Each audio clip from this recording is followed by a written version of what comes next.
Keith here for Discovering Chicago and Beyond, and today we're coming to you from beyond the grave that is. Chicago is a city rich in history with its fair share of dark and haunted tales. Come with us as we take you on a chilling journey through our 7 most haunted places in the Chicago area, where the past refuses to stay buried. Welcome to Graceland Cemetery on Chicago's north side. This cemetery has been around since the 1850s. It is a veritable who's who of Chicago's movers and shakers and the builders of this great city. Potter Palmer is buried right here. Of course, the Palmer House, very influential mover and shaker from back in the day. This cemetery, however, is very haunted with a few different ghosts, and we're going to take you to go see them right now. Come on. Now we're at the grave of poor little Inez Clark, who at the age of 6 in the 1880s was struck dead by lightning as she was outside playing in the rain. Now, when it rains, some say this statue disappears because Inez is out playing in the rain again, just like she was 150 years ago before she was tragically killed. Here lies Dexter Graves, who was one of the first Chicagoans, was one of the first 500 people on the census before Chicago was even incorporated. He was a hotel guy. He passed away in the early 1800s. The statue, Eternal Silence, which is very famous, was constructed early in the 1900s and is very famous. It is said that you cannot look into the eyes of this statue or that will bring you bad luck. Also, people report feeling strange feelings when they're here, strange lights, fog, mist. They have the feeling that they're being watched. People are very uneasy around this statue.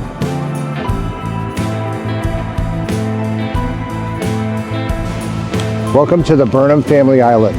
This is a little island in the middle of this little lake right here in Graceland Cemetery, and this holds the remains of Daniel Burnham and his family.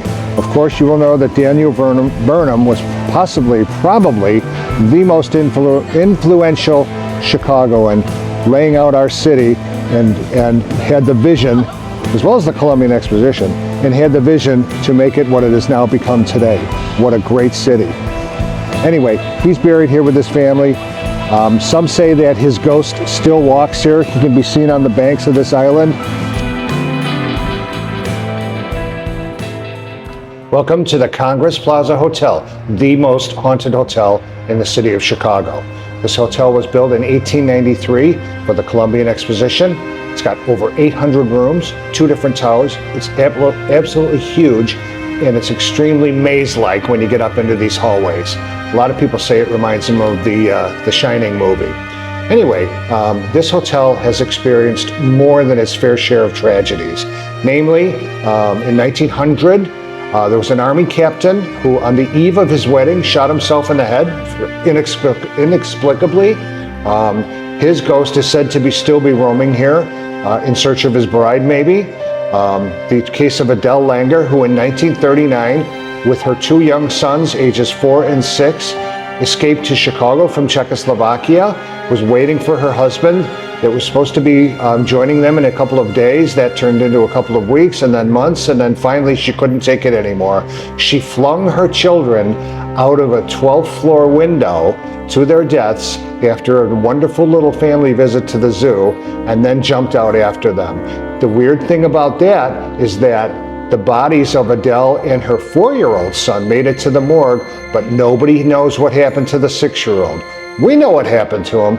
He's wandering around in these hallways on the 12th floor, causing mischief and still searching for his mom and his brother. Also, there's the ghost of Peg-Leg Johnny, who some say died, was a longtime resident here in the early 1900s.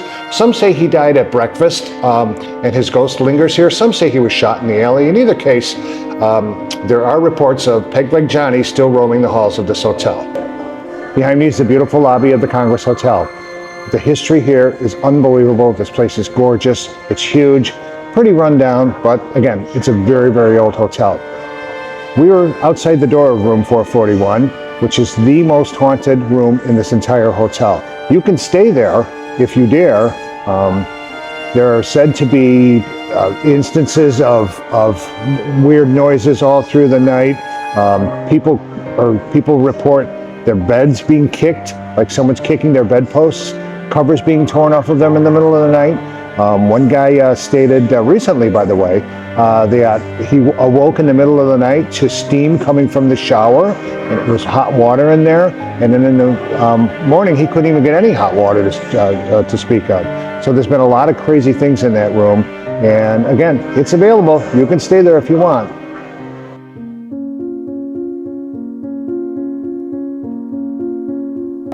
We are now in the Alley of Death. This is the tragic spot where the Iroquois Theater was, that had a horrific fire. Over 600 people lost their lives. Over 250 people were injured in this fireball that exploded into this crowded theater. The building was built, first of all, it was poorly designed by Benjamin Marshall, one of our preeminent architects, but there's a lot of more story there. But they cut corners constructing it, they cut corners on safety, they cut corners everywhere. And one of the first performances in this theater that they rushed to open up was a disaster. In this very alley, literally people fell off of these fire escapes, which aren't these fire escapes, which were inadequate even for the times, but the fire escapes either broke or gave way or weren't even there. And people pushed out of these 40, 50 foot high doorways and fell to their deaths in this alley. And now, possibly one of the most haunted places in all of Chicagoland, Bachelor's Grove Cemetery. We are out in South Suburban Oak Forest, where this cemetery has been here and been a cemetery since the early 1800s. I don't know how many, nobody knows how many graves there are here, because as the cemetery fell into disrepair in the 20th century, many of the graves were vandalized and defaced, etc. But it's right now the scene of many, many hauntings and many paranormal investigations. One of the most investigated cemeteries in the country.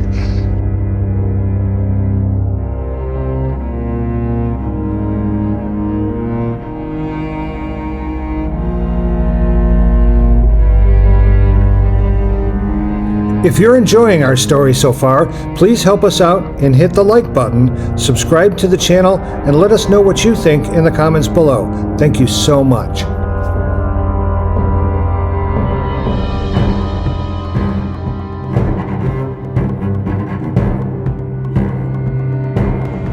Here's the pond behind me, adjacent to the cemetery, where there's been a lot of sightings of ghostly lights and apparitions and strange fog.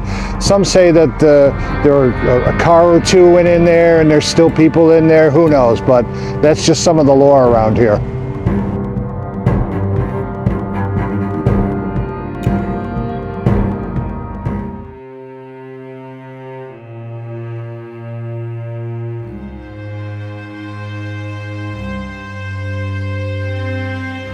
Welcome to Chicago's second most haunted hotel, the beautiful Drake Hotel on North Michigan Avenue. This hotel was built in 1920, and their first big gala ball that they had here was attended by a young couple who were soon to be married. Apparently, at that ball, he was paying a little more attention to somebody else other than his intended wife, and she became extremely distraught, went up to their room on the 10th floor, and flung herself out the window, killing herself. She was wearing red that night, and it is said that the lady in red still haunts the 10th floor, the Palm Court restaurant as well, and can be seen causing mischief and drifting through the hallways of this hotel. There's another ghost here as well. In 1944, a socialite was staying here with her daughter. They had been out in the city and they came back to find the door of their room ajar. So she went in, and there was a young woman in a black dress who shot twice at her daughter, missing her daughter fortunately, but then shot Adele and killed her. Adele's ghost doesn't haunt the hotel, but the lady in black's ghost does haunt the hotel. The killer was never found, and it is said that she's around this hotel causing mischief, strange sights and sounds, turning off things, moving furniture, etc.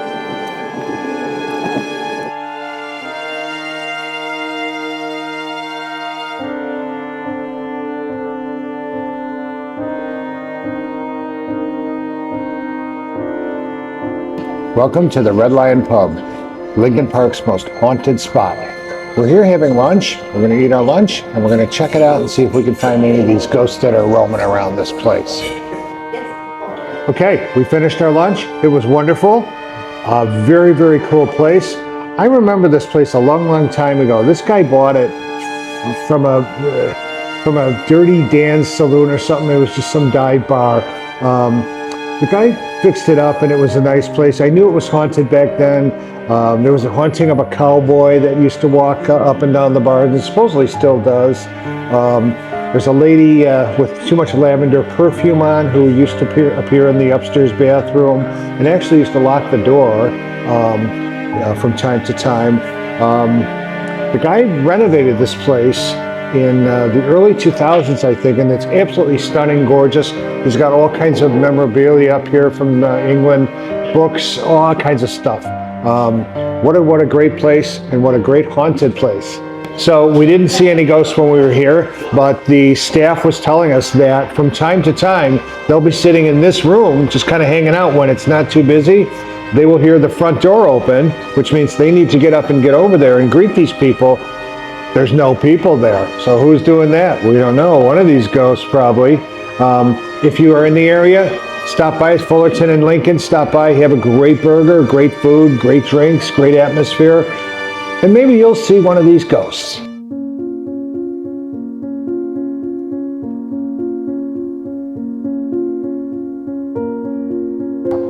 Here we are in the home of none other than Resurrection Mary, one of the most famous ghosts in all of Chicago. Resurrection Mary is the ghost of a young lady who got in a fight with her boyfriend at the, I think it's called Melody Hill Ballroom up the street a couple of miles in 1937 or 38. She got into a fight with him. She left in the rain and she was going to walk home somewhere around here down Archer Avenue, got hit by a car and died. In the following years, many men have reported driving down Archer Avenue in the rain and seeing a young lady dressed in white hitchhiking, whom they pick up. They drive them. She needs a lift home. They start driving east on Archer Avenue, and when they pass this very site, Resurrection Cemetery, she disappears. It's been documented by numerous people, not lately though, but we've tried and we can't seem to find her, but she's supposedly around somewhere. From haunted hotels to graveyards filled with restless spirits, the Chicago area has tons of paranormal activity. Whether you're a skeptic or a believer, these locations have stories that will send chills down your spine. Thanks for watching, and please be sure to like, subscribe, and share your own stories in the comments below. It really helps us out a lot. Until next time, stay spooky.